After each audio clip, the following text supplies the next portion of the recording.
Tirunelveli MP Robert Bruce வந்து தேர்தல் வேட்புமனுவில் குற்ற வழக்குகள் சொத்து விவரங்களை மறைத்துள்ளார் என நயினார் நாகேந்திரன் சென்னை நீதிமன்றத்தில் நேரில் ஆஜராகி இன்னைக்கு சாட்சியம் அளித்தார்.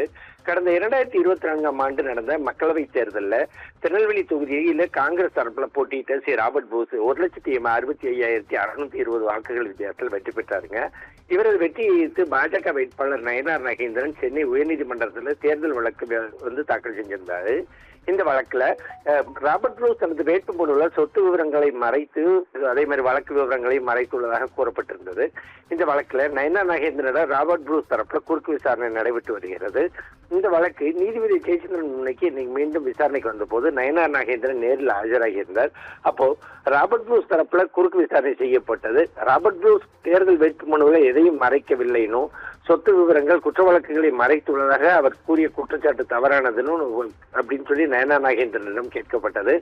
இதை மறுத்த நயினார் நாகேந்திரன் ராபர்ட் ப்ரூஸ் அவர் மீதான குற்ற வழக்குகள் சொத்து விவரங்களை மறைத்துள்ளதாக தான் கூறும் குற்றச்சாட்டு உண்மைதான் என சாட்சியம் அளித்தார்.